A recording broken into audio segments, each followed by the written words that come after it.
Hey, Been a little bit here. Brothers Dempsey. Long time no see. Election Day special. That's right. That's right. It was just announced, I guess, shortly today. Today's Saturday, announced. November. I don't even know what day it is anymore. We filmed this 2 months ago. We filmed this. No, the people have spoken, and they're taking to the streets in very irresponsible fashion now. And we're taking it to the cans and the glasses as always because we don't give a crap. No, we were gonna do a little joke about having like an election special, but we don't really care. Well, we care, but we don't care that much. Right, we care, but not too much. Not enough for Let's this get into page. it. So let's get right into it. Mark threw his MAGA hat away this morning. You know, that's why I don't have a hat on today. That's right. He's hatless. I threw it out the window. God damn it! The news came across, and I threw the damn thing out the window. I hit an old lady with it while she was crossing the street. It was a sin. But I hate when we do these timely episodes though, because now I feel like the pressure I have to get this thing off, because otherwise it's not going to be relevant. Like I'll be posting this in April of next year, and we're like, you guys are like a little behind the ball on this election thing. Yeah. Anyway, no, like I said, we're actually here to talk more about we're here for the beer. Friendsgiving, Thanksgiving, family time. Even though Thanksgiving's probably off the table. Yeah, and it's kind of a thing year, that a lot of don't get with people this year. Don't do it. A lot of the college kids that don't go home or can't go home or have no home or can't bring COVID to their loved ones. 20s and 30-somethings that live away from home get together with their friends and do a Friendsgiving. Where everybody does like a potluck. Well, right. Double Nickel, I don't think they came up with the potluck beer idea per se, but they came up with the idea. I don't know who. I think Double actually did start. I don't know who started it. But for this beer series, it was them. They started this 2 years ago. There's a lot to talk about this beer. But there's other potluck brewing things, which basically means you bring your ingredients to the party and then you brew a beer together. Right. And so 2 years ago, I think it was just Cape May. It was Double Nickel, Cape May, and I think it was Urban Village. Actually, was one of the earlier ones. I thought that was funny. Like Urban Village, honestly, we like the. I mean, not that I love all their beers, but we love the Superville and a couple others that they have. And when I saw Urban Village on here, it's really what got me going. And Double Nickel's made some pretty good stuff. Definitely, crap, I would say pick somebody get that turkey for sure. Put them on the table. Cape May's been solid for a while, especially the brewery releases. Like if you go there, the beers they have on tap, they have experimental stuff you can try and rate. It's really good, really cool. Yeah, and Tonewood's always got good reviews. But anyway, Tonewood's been doing a deal. They expanded into like the Maryland and DC area. And this thing has just grown. Like this was a marketing idea, I think, from the guy at Double Nickel, and their head of sales is just like, this has grown beyond what we ever expected. You can actually go online and donate to this. There's a cause. There's you have to talk about that a little bit. Let's see. Yeah, they added Source Brewing this year, which was not on last year's beer. So this is the 2020 version. So basically, you got Cape May, Source Brewing, Double Nickel, Tonewood, and Urban Village. And what they decided to do was get together, brew this beer, and some of it goes to Phil Abundance, some of it goes to there's some other Cathedral Kitchen, Community Food Bank in New Jersey. Cathedral Kitchen, Phil Abundance, Community Food Bank, Virtue Mobile Farmers Market. Virtual Mobile Farmers Market. I mean, but they get donations from a lot of other people. Dietz and Watson donates a lot for this every year. Pretty cool. And then the cool thing is they get together and they bring each brewery brings their own hop. So I have a list here. So it's like you bringing your own side. Like I'll bring the beans, you bring the stuffing, whatever. Right, just like a potluck, meal that you would have with your friends or your family. And 5 different breweries, 5 different hop varieties, maybe even more. I don't even know. It's 4 pounds of hop, by the way. So the other thing is they don't know what brewer's bringing. Okay, so it's a surprise. Which is pretty cool. And it's very unique to this collaboration. But one brewer really could be like a dick and be like, I'm going to bring this and just ruin the whole brew, Not that I think you could, but they decided to do a double dry hop, which is a smart idea. Oh, that's great, Smart idea for us. And so this has Idaho 7 Cryo, Sabro, Amarillo, Simcoe, Cashmere, and Citra. Ooh, all right, that's a lot of hops. All right, so somebody brought 2 hops to the party. Yeah, so I think, that's a lot, though. That's a lot. So Double Nickel released this, limited distribution available throughout New Jersey and Philadelphia area, Chicagoland, California, Oregon, North Carolina, Florida, and New York. I didn't know they were even that far out. Wow. And then the Virginia-based Friendsgiving is getting distribution throughout Virginia and Washington, D.C. So apparently there's another Washington, D.C. version of this with Washington, D.C. brewers. I don't know if Double Nickel's in on that one. Like anything else does in the beer land, like with the Black is Beautiful and with the what was before that, the All in This Together for the first responders. These things kind of catch on. They tend to get a little viral amongst the beer communities, and they start to do, which is pretty cool. Who knows what this will do? But this is a really neat cause. I don't know. This is going on third year in a row. Diesel Watson, Philadelphia is making a donation. I mentioned them, but I think I said this says the previous 2 years. So I don't know. There's a lot going on here. Donate, give. All I know is I saw this last year, and I wanted to get it because I like a lot of the breweries, and of course it's a hazy IPA, and now it's double dry hop. And then like Mark texted me, he's like, "I found this." I was like, "Where'd you find it?" I'm like, "I found it right up the street from me." I was like, "Holy crap!" So props to old H&L for finding this one. Backyard. I know they're starting to bring the hazies in a little bit. This is so cold. I don't know if I can drink it right now. Seriously, this is like too cold. Also, I'm repping. I got to shout out to ABQ Beer Geek. He got us some nice merch, Thanks, and I gave Mark the smaller one because I'm fat. But this is New Mexico beers. Pretty cool stuff. There's like all the breweries on the side, so got our own collaboration. Your muscles there, bulging. Oh my god, look at that white. Do not blinded by the light. Changing the whole. I know, I did it. The whole screen had to accommodate for that. Readjust. Let's get to the particulars of this bad boy. I feel like I'm just muttering like crazy because I haven't done this in so long. This was canned on 10/15/20, so it's still fairly fresh. As he gives you a beautiful pour. A couple weeks old. Nice, yeah. Seriously, a couple weeks is nice. Look at that developing. Some of these. Look at that developing. I like the can too. It's very Thanksgiving-y. I don't know, dude. I was so stoked when I saw it. It's got I wanted to try colors. this so bad. I saw it, and once I saw that collab, the new glasses Mark got me. That collab list. I mean, Double Nickel, Tonewood, Urban Village, Source. I don't know Source much. No, I don't either. Brewery, but where are they from? I don't even know. Not like the haziest of the haze, but it's pretty nice. It looks better in the light than it does. I'll have to look up Source. We'll see. I'll do a little check. It smells pretty good. Friendsgiving style. 4 pounds of hops per barrel, and this is 7 on the old fun factor. So a nice intermediate, I guess standard IPA. I'd say ABV. Nothing super low, nothing super high. Although I guess 7 is pretty good for a standard IPA. ABV. Yeah, so this is canned and brewed at Double Nickel, and everybody else just kind of jumped on in. They hung out. Colts Neck, New Jersey. Oh, okay. Farmhouse brewery. I don't know where the hell that is. A lot of Jersey breweries always have that farmhouse brewery. They're doing a lot of that, yeah. Screaming Hill was one of the first New Jersey farmhouse breweries that we've ever had. Pretty cool, though. I like that. We know some people that know the people there. It's kind of 70s, like 70s wallpaper. Sorry. Freaky. Oh, I was just saying, nice. Yeah, the farmhouse, farm-to-table, concepts are not that new in food or beer now, but a lot of local growers are growing their own ingredients, sourcing their own ingredients. And doing a whole farmhouse style thing or farm to table style thing with beer. So this cheers it up, dude. This looks fantastic. And all that Idaho 7 looks good, smell good. Now, look at our elbows are in unison. We're in the drinking pose. This is the Brothers Dempsey drinking position.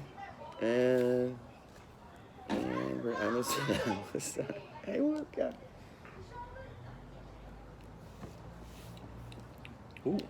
Ooh, it's got a little I did a big gulp. Ooh, it's a funky little. It's got a little funk to it, though. Ooh, it's almost like a vanilla cream.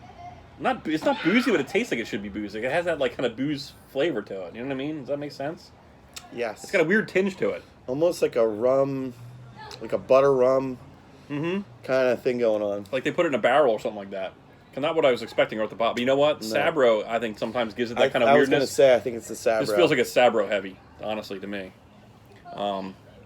It's got that Sabro kind of funk. I think that's what kind of turns me off about beers, that Sabro. I think Mosaic and Citra are kind of like, we're so used to those two. They play very well from one another, and I think that's not Sabro what we're is such a hyped up hop Idaho right now, 70 too. They probably is went crazy with so soft, so juicy, so earthy, so it's definitely got that Dankalicious thing going on. Of course, we just had another beer, too, after that, so I'm going to take a while for this kind of mellow down and stuff.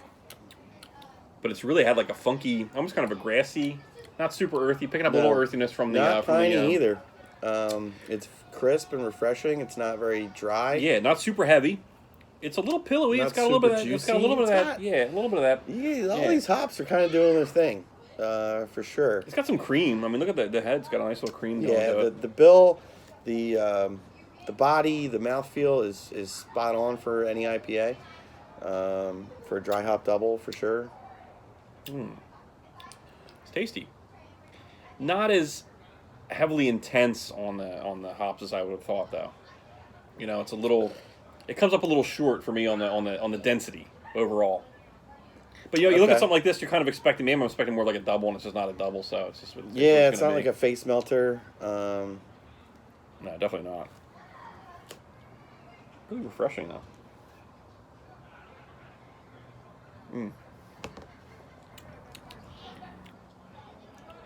Super drinkable. We apologize for the sound secondary noise out here. Like everyone and their mother is out right now because it's like a beautiful day. Everybody's an unseasonably warm day in November for this Pennsylvania crew here. It's going to be 70 for the next couple of days, which is really nice. Celebrating or mending or yeah, I think people just want to get out. Obviously, you know, people want to get out and get out there. I mean, especially this winter, who knows what's going to happen? Obviously, there's going to be some, COVID's coming back again. Well, I don't think COVID's over now. With the election, we think we beat COVID. No, there's going to be mask mandates. Everyone's going to be forced to stay inside. Shelter in place again after January. No. Shelter in place unless you want to steal something from. Enjoy your freedom now, folks, because I tell you what, feel free to just go out and do whatever. I heard there's going to be a ban on beer. You know, there was an ammunition thing, but now the hops. I think hops are coming under scrutiny. It's possible. I wonder if Biden's a beer fan. I do this every year with presidential stuff. Look, he ain't Jimmy Carter. Yeah, this is goofy for me, but this is what I Googled presidents and beer, and I Googled Biden beer, and like there's really nothing. Apparently he's not a drinker though. He hasn't drank in a long time. And the only thing I found was like root beer, but apparently he did buy some 6-packs of like Bud Light and some other stuff to some kind of workers like months or years ago. That was on there, but that's the only thing I saw. Well, it's funny too. That's our perspective. I wouldn't mind having a president's a real haze boy. I don't think Trump ever drank any beer, did he? Who the hell knows what he drank? He may not have drank either. Beer? Yeah, I don't know if they sell that at McDonald's. We need a beer drinker in the White House. Damn it. There was a shot. Was it Barack? Well, he did he did the whole beer summit thing too, which is kind of cool. Yeah. When that guy disagreed with him, the two guys had a fight or something. He's like, let's come together over beer. It's kind of a cool idea. But it's funny, like how like that stuff. You know, the beers probably sucked. What's important to you at that time in your life, and I guess policies and all that stuff, and how they mix. I don't know, local government, federal government, and all that crap. I mean, it's crazy to think. But it's the 4:30. What is that? The 4:30 Saturday train. You know, I remember thinking like, what presidential policies ever really affected me, and like it didn't affect me. But I remember when Obama outlawed flavored cigarettes, and he was a smoker. Oh wow! You know what I mean? So that's something you wouldn't really think of, that a smoker would go out and attack, tobacco companies. Way to be a traitor. But that last little I just remember back then because clove cigarettes got banned. Like you couldn't have clove cigarettes because they were considered a flavored cigarette. The Buddhas were big in Westchester. Yeah, all the big Marlboro or Philip Morris and all those guys had to change their marketing because tobacco levels and tar levels, and then they said, well, no, that refers to flavor. And once flavored cigarettes got banned, then they couldn't call them flavors anymore. And tar bucket coming down. It just got crazy, and that's the only thing that I ever remember having any effect on me with some of that political. So we know what Mark's political points are: is tobacco, okay? Yep. Alcohol, tobacco, and firearms. That's right. He's an ATF kind of guy, God forbid they throw any fishing in regulations in there, and then he's done. He's done. No, right? I don't think any president's won or lost on a platform of fishing policies, but. I'm going to. It's interesting. We just take it all in stride. I don't really give a crap. We don't want to get it too deep into that. Fun. It's fodder for the moment. So I'm looking forward to some comedic, a break from the Actually, I'm looking forward to this is it'll be a test for comedy because honestly, they've taken the easy way out. They've taken the. It's funny too how polarizing that's become too, because I didn't realize how it was like so one way. Well, it's funny because shifted that the late night comedy's become more of a political show, and it's not even like funny. And people when I say that, people think, "Oh, you're this, you're that." I'm like, no, I'm not. I'm like pro comedy. I never had to think about it from a pure comedic standpoint. I just want to get back to some like good old fashioned comedy instead of like the same Trump joke every 5 seconds. Like it's just too easy. It's really stale. He was an easy mark, and it was really just like the same old thing. But even they realized it at that point. It just became like the Daily Show just became like political commentary. That's all it was. It was like they had all these political figures on. They were interviewing them like you're watching CNN or some crap. It's like I always enjoyed them much more for their local grassroots level. Like the I'm trying to think. Like Jim Carrey knew. Jim Carrey's going to cash in big time. He's like, yeah, baby, I got like 4 years of this comedic gold. But like they send people out maybe like, 4 years to local government or to like local entrepreneurs and did stuff. I was like, who's that guy? Sal Rocca or whatever. Oh God, or Mo Rocca. Mo Rocca. Jesus. I was always a Brian Unger fan. I like Brian Unger. Brian Unger was great. Yeah, like the stuff they did when they would just go and like there were people just doing stupid shit. And, like it wasn't really even political. It was just I try to find those old Jocks episodes. That show is so great. Oh, Jocks is great too. You can't even find them on like YouTube. It's so hard. Try to Google Jocks, and then it's so hard. I forget who the main guy was, but that was great. That was a great show. But the other guy, the Woody guy, what the hell's his name? God, he was funny as hell. Boots or something. Anyway, I don't know what happened to that guy. Booth or. Yeah, he was a funny Chuck Booms. Chuck Booms. Chuck Booms. Chuck Booms is a funny dude. Yeah, Google Chuck Booms. Yeah, so you can find it. We're gonna try to do a deep dive tonight, and yeah, it's on the manifold, John. Yeah, and who was that? Who was that? Oh, that was the other guy from the he was on that show. God, you know, the Mr. Whatchamacallit show with Odenkirk and all that. Wasn't it that guy? Oh, David. Wasn't that him? It's on the Manifold. What the hell's his name? Yeah, I think it was. Oh my God, we're drawing a blank on. Thank God this isn't live TV. I know. We can edit it out. It's gonna kill me what that guy's name is. Mr. Show with Bob and God, you used to watch it all the time. David Cross. David Cross. He was on. Was that Jocks? That was the name of the show? Did I say Jocks? I think it was Jocks. Yeah. I guess he was on it. He was on. He was on. There was a lot of crazy guys in there. What do you mean stakes? Or those stakes? They're on the Manifold, John. That was a fun time. That was right after you had like the Ben Stiller show, you had like the State and stuff like that. And this was probably lots 2000s. of true comedy, lots of stand up, or lots of sketch 2000s. Comedy. I mean, we followed it from like the Kids in the Hall to all that kind of stuff. And, the State. We've always been a big fan of comedy. I guess that's where this is coming from. We've always been big fans of that kind of comedy and sketch comedy and stuff. And just it's for us. And there's nothing wrong with political satire. No, but just don't make it your whole thing. Like, there's so much more in this world to make fun of and have fun with and make jokes about. I just feel like nothing's been fresh. Yeah. Like, you go to a stand-up show, and like the first thing you talk about is how they're this and they're that. To me, it just adds to the divisiveness of everything, which is really like been the most thing that bothers me at all. Is like that you just now you're like you have to be one side or the other. Yeah. You have no choice. You cannot be moderate in anything. And you know what it is too? It's like people realize it's become such a viral society where people know what's trending. So like it's an easy way to go like, oh, anti-Trump is trending. I'm going to go and do a joke about this, and I'm going to get 1,000 hits on whatever. Like, you made a comment online about a song. And then this guy, looks at your Facebook profile picture and decides, like, all of a sudden you love Trump or something. And I know. And then it's funny. That's the comment you get, and it's like, and I do that on purpose. I'm just trying to say I don't like this music. Yeah, it was a Decemberist post. The Decemberist, or no, it was Decemberist. Who was it? That was the Shins. The Shins have a new song out. You listen to it. Tell me, I love the Shins. Speaking of New Mexico, Albuquerque originally, and then they went to Portland or whatever. Like all good bands go to die. But anyway, the new one I listened to. I was like, this is just.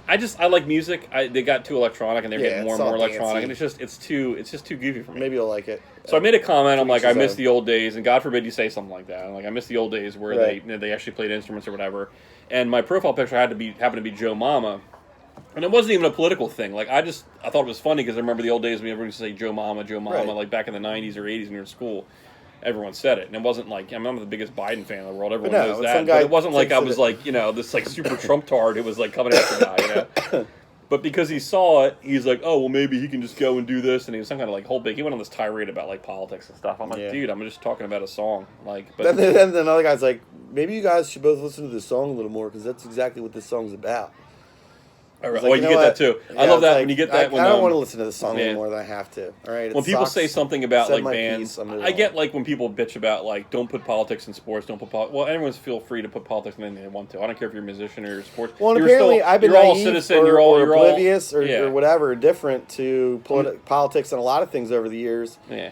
And if a loser like me can have a political opinion, anybody in the world can have one. I don't care. They can have one. I don't care if Joe Schmo, football player, has an opinion. I don't care if Joe Schmo, musician, has an opinion. Exactly. But what kills me, what makes me laugh is like when somebody says something about a song and they don't like it, and then the immediate response is people are like, well, obviously you haven't been listening to the lyrics your whole life. Obviously you don't know what they're all about. I'm like, dude, like not every song they ever did is like a political stand. I get it. Every band's political. But this song's about drinking. All right, is there a political thing in there? This one's about like waking up on the floor. This one's about a bad relationship. This one's about everyone's so quick to turn everything political. And I just miss the old days where like I was a kid and I didn't give a crap about any of this crap. or like it wasn't even that. Like it wasn't even that pronounced because maybe that's naivety. Maybe it's social media and bad it's just indifference to it. Everything all. is so accessible now, and everyone is just so free to just throw anything and one out there, and it's just like, you know. And then you get the whole media. It's you know, it is what it is, you know.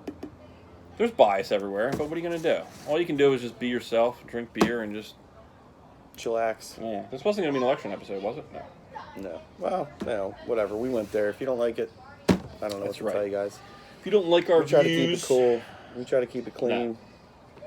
No, we don't really. I don't honestly. I really honestly, if we're trying to be real honest, I really find myself pretty close to the middle. I mean, I do have liberal views on certain things, and I have conservative views on other things. But you know, the old days when I remember growing up, like mom and dad were saying stuff like, you never tell anybody who you're voting for. Yeah, I remember our parents were it used to be like a big thing, like you don't tell people, like, you know, you keep it to yourself, kind of thing. Like back in the day, that was like that's how it was, you know. And I get it, people want a platform and there's things and stuff like that. But now it's like, it seems like everything is skyrocketed so much from the way it used to be that it's just like there's no escape from it. You know, you try to. Anyone I know can say like, oh, this doesn't do this. Like somebody's either going to pervert it out to what they want it to be, or you're going to be perceived as something that you didn't intend. You know, things will get lost in translation a lot of times. Yeah. Or sometimes you can be like really upfront about it, and that's fine, and I just don't care to see it. Yeah. You know what I mean? I think people do. Also, people fall into the trap, and I'll admit I come into this scrutiny sometimes too. Is that people fall into the trap of like watching too much media, and they see all this extreme right stuff, and they see all this extreme left stuff, and people think like that's what the world is right now. Like, people think the country is this, the country is that, and when in actuality it really isn't. You know, there's a lot of good people that are just kind of take a little bit from everything, and they just want to live their life, and they just want to be a decent American dreamers. Exactly, and you know, there's always going to be hot button issues that are going to divide people. That's just the way this country is. You know, that's the way life is. By the way, if I haven't said this yet, I'm running in 2024. So if you like my message, just click that subscribe button. Follow and like for more recipes too. Dude, my presidential thing would be great, dude. I would be like, seriously, all right, let's just do it. We're going on and on, but we're going on anyway, so we're going to try to get to a half hour. Steve's platform would be... No, this is like, what would your social media be like if you were president? Like, I would have... Like, this is what I would do. I would make it interactive. I wouldn't be on Twitter. No, I wouldn't be on... No, Twitter's a joke. Twitter's stupid. I would do... I'd be on TikTok. Oh, wait, God damn, that's China. Shit! No. Seriously, this is what I would do. The White House, and I saw Obama do some of this, where they talk about brewing beer and stuff like that. It wasn't a whole lot of crazy stuff, but... Dude, I would have that amazing chef system they have, the kitchen in the White House. I'd be doing recipes. Like, this is what the White House is cooking today. This is what I got. The White House is cooking. Dude, it'd be insane. Like, yeah, do you smell what the White House is cooking? And, of course, there'd be craft beer stuff. But it'd be really cool. Like, and the thing is, you're going to connect with somebody. Maybe people are going to think it's stupid or dumb or whatever, but like, I do think you got to bring some kind of humanity back into the White House where, like, people can relate and connect to some cool things in a fun, social way. Yeah. You know what I mean? And I don't think... Obviously, Trump wasn't that way. He was just kind of like F you and did Twitter to whatever, just to piss people off and all that stuff. Yeah. And I get it. But Biden certainly isn't going to be that way either. I mean, he's not going to connect with people. Half the country he's not connecting with already. The way he connects with people I'm not comfortable with anyway. Yeah. Maybe, yeah. He'd be like, next on Sniff This. Yeah. That'd be funny, though. If he took that and made it into a joke, though, you know, that would be hilarious. Like, they put, like, a box out, like, nothing, like weird stuff in it. All right, Joe, sniff this. Tell me what it is. Dude, if he turned that into a joke, that would be comedic gold. That would be hilarious. Chicken pot pie. That's what we're making tonight here on What the White House is Cooking. Dude, the first episode, ready? The first episode is... All right, so we got like this. It would be really fancy. Like at my house, it would be like just a cardboard box with like a friggin' napkin over it to kind of make it look like that. But it would be a bowl of cereal. And you'd be like, Corn Pops. Corn Pops. That's something one you can tell right off the bat. One last dig. Yeah, you can smell Corn Pops, yeah. I would like to do that. You know, it's funny though. It's Corn Pops and roaches. I see those cooking shows where they do the blindfold test and the people are like eating a carrot and they have no idea. And I'm like, how do you not know? But maybe if I was in those shoes, I wouldn't know. I don't know. I would like to think I would get the stuff right half the time. This is a great beer. This is a great discussion beer, man. It's got my mind like going, man. I'm just like, woo. Yeah, anyway, it's a good beer. I got all kinds of crazy ideas. Yeah, it's actually getting better. That funkiness off the start was just yeah. We're getting close. I know. People aren't going to watch this crap, but scroll to the end. Actually, it's pretty good though. It's pretty good. Come on, look, I did my hair and everything for you guys. America. No, but we you know, hey, you can like what you want and not like what you want, but you can still be a patriot and love the country. You know, it's never going to change. I love all the luxuries that this country affords us. Yes. It's a beautiful thing. thing. Taken away. And the American craft beer scene. All right, you want to get like a hoorah patriotic moment. The American craft beer scene, I think, is better than any craft beer scene around the world. I don't care. Exactly. And I mean, there's beers in the world that are great. A lot of local government. I mean, the states still control a lot of the movement of alcohol across the state lines. Yeah. And the production within the state, what those brewers produce, how they can sell it, how they can market it, how they can entertain their guests, whether they're showing movies or sports events, especially in New Jersey, Pennsylvania, Delaware, Maryland. They all have their own set of laws. So, I mean, I urge you, if you want change locally, go out and do that. Otherwise, drive a little bit and get it somewhere else. That's unfortunately it's the only advice I can give you. It's true. But that's what really affects you, I think, more than some of this other larger scale stuff. But it's again, true. Go local. I'm not trying to tell you what to do or how to live your life, man. Go out and buy this beer or buy beers that give to charities. Go out and buy. Yeah, it's a great. Actually, it really is tasty. It's one of the better beers I've had in a while. The funkiness, like I said from before, is really worn off. It's not nearly as. It's there, but it's good though. It's good. It's coming around more to sweetness. This is not going to be a sweet juice bomb. No. It's not going to be a brackish, crazy, wild, tarty hop bomb either. It's just kind of somewhere in the middle, but it's creamy. I think the shining moment for this beer is probably the mouthfeel, the creaminess, and just the overall kind of crisp, refreshing. Enjoyability. Very drinkable.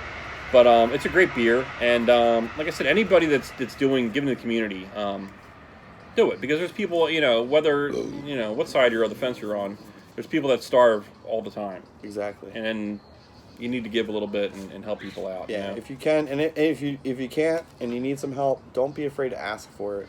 Because there's a lot of loving people still left in this world that are help you out. They'll give you the shirt off their back. We're going to come together. Or the turkey off their plate.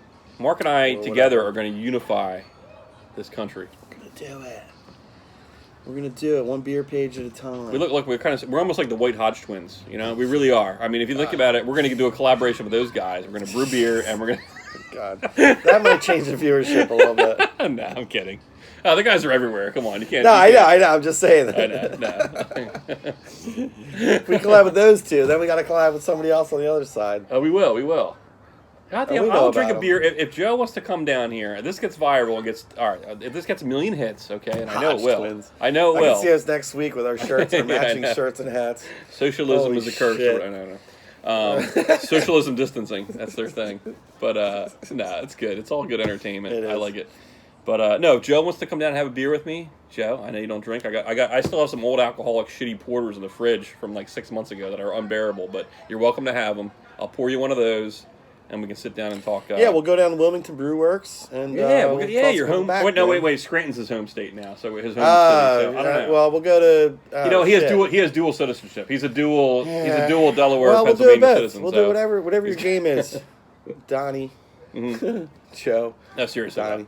Whatever you want, we'll do it. We'll drink in Scranton. We'll do some Lion's Head, or if you want to go down and do some WBE, WB Dubs. You want to do some WD-40? Yep, shoot it in your arms. Do it. I heard that's the new cure for COVID. Love it. Trump's was his was bleach. Biden's is going to be WD-40. No, okay. All right. Anyway, and stem cells. We're getting off topic here. Anyway, stem cells. Try the new stem cell IPA. It's freaking riveting. That'd be good. It's so good. All right. Like I said, we were trying to get close to 30 minutes. This has really gone way too long. But hey, you know what? It's fun. Exactly. Enjoy. Yeah, why not? It's still shorter than a Joe Rogan podcast, for Christ's sake. Yeah, we're like 3.5 hours short of that. Which coincidentally, next week we're going to have Elon Musk on, so it's going to be pretty awesome. That's right. Man, look for that. New Brute Musk IPA. That's right. He and James Hetfield, they're going to be arm wrestling and talking about James B. collection. All right, guys. Hope you enjoyed our little foray into beer and pseudo-politics. Thanks for drinking. Yeah. Check you later. Have a good night. Happy Thanksgiving.